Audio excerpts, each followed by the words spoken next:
This episode is going to cover and deal with the issue of the difficulties people face unplugging their network of friends and loved ones when it comes to this type of information.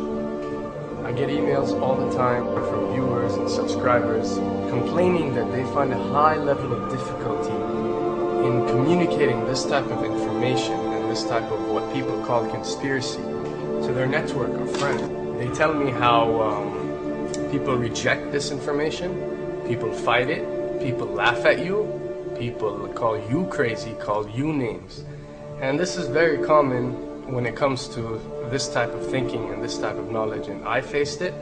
I assure you that everyone else who delved into this realm of research has faced it. When I first started looking into this stuff and discovering this stuff and realizing what is wrong with the world, I felt like it was my obligation to tell and convince everyone around me of this new type of information that I have come across.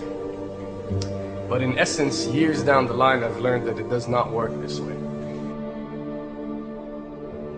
A lesson comes to mind, and this is an ancient Chinese lesson where when teachers wanted to teach knowledge, they used to tell their students that when someone is thirsty, you give them half a cup of water. If they remain thirsty, then you supply them with the second half. This means that first, when someone needs to acquire knowledge, he first has to be thirsty for it. And only after his thirst has been communicated to you, you supply them with half a cup of water. You don't shower them with a full gallon of water, because this is only going to push them away. You give them half a cup.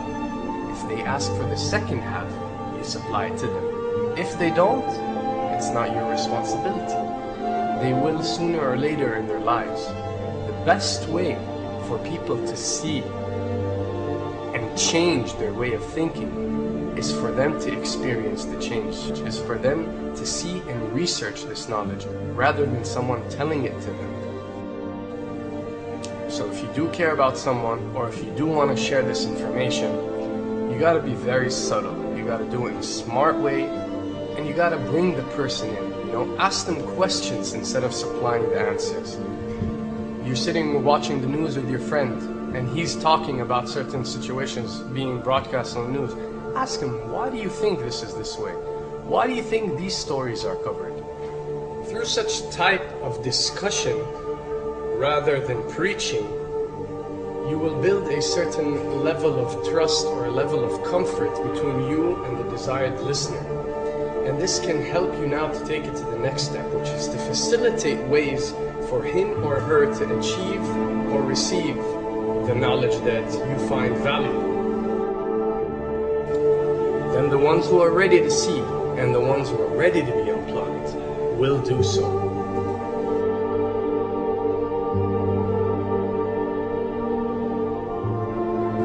Now, why does this happen? Why would people reject such knowledge? Why would people fight such knowledge? Why would people attack you? Well, it happens most definitely for one of the following reasons.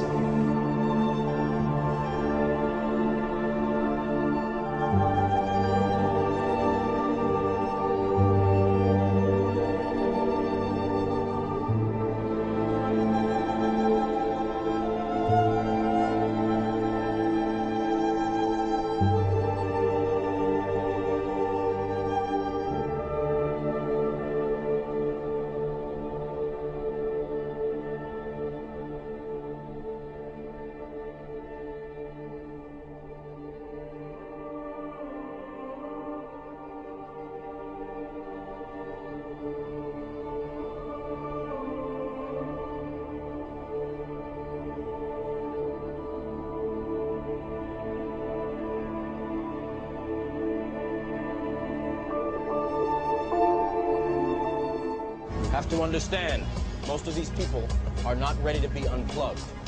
And many of them are so inert, so hopelessly dependent on the system, that they will fight to protect it.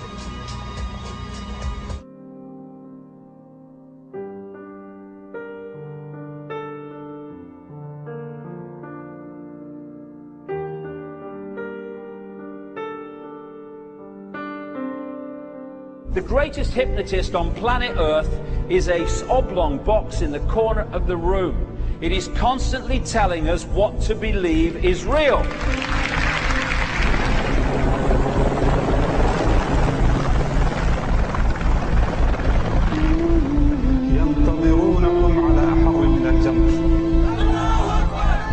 If you can persuade people that what they see with their eyes is what there is to see, you're gone. Because they'll laugh in the face of an explanation that portrays the bigger picture of what's happening. And they have. Fox Noise today actually suggests the fires may have been started by Al-Qaeda. An FBI memo from late in June of this year is popping up this morning, and it's ominous.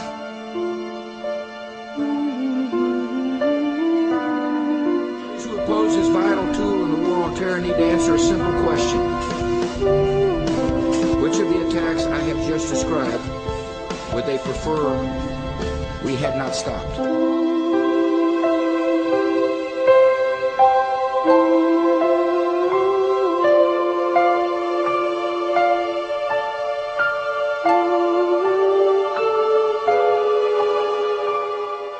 You people and 62 million other Americans are listening to me right now because less than 3% of you people read books. Because less than 15% of you read newspapers. Because the only truth you know is what you get over this tube. Right now, there is an entire generation that never knew anything that didn't come out of this tube. This tube is the gospel, the ultimate revelation. This tube can make or break presidents, popes, prime ministers. This tube is the most awesome goddamn force in the whole godless world. And woe is us if it ever falls into the hands of the wrong people. And when the 12th largest company in the world controls the most awesome goddamn propaganda force in the whole godless world, who knows what shit will be peddled for truth on this network. So you listen to me. Listen to me. Television is not the truth. Television is a goddamn amusement park. Television is a circus, a carnival, a traveling troupe of acrobats, storytellers, dancers, singers, jugglers, sideshow freaks, lion tamers, and football players. We're in the boredom-killing business. So if you want the truth, go to God. Go to your gurus. Go to yourselves. Because that's the only place you're ever going to find any real truth. But man, you're never going to get any truth from us. We'll tell you anything you want to hear. We lie like hell. We'll tell you that Kojak always gets the killer and that nobody ever gets cancer in Archie Bunker's house. And no matter how much trouble the hero is in, don't worry, just look at your watch. At the end of the hour, he's going to win. We'll tell you any shit you want to hear. We deal in illusions, man. None of it is true. But you people sit there day after day, night after night, all ages, colors, creeds. We're all you know. You're beginning to believe the illusions we're spinning here. You're beginning to think that the tube is reality and that your own lives are unreal. You do whatever the tube tells you. You dress like the tube. You eat like the tube. You raise your children like the tube. You even think like the tube. This is mass madness, you maniacs. In God's name, you people are the real thing. We are the illusion. So turn off your television sets. Turn them off now. Turn them off right now. Turn them off and leave them off. Turn them off right in the middle of the sentence I'm speaking to you now. Turn them off.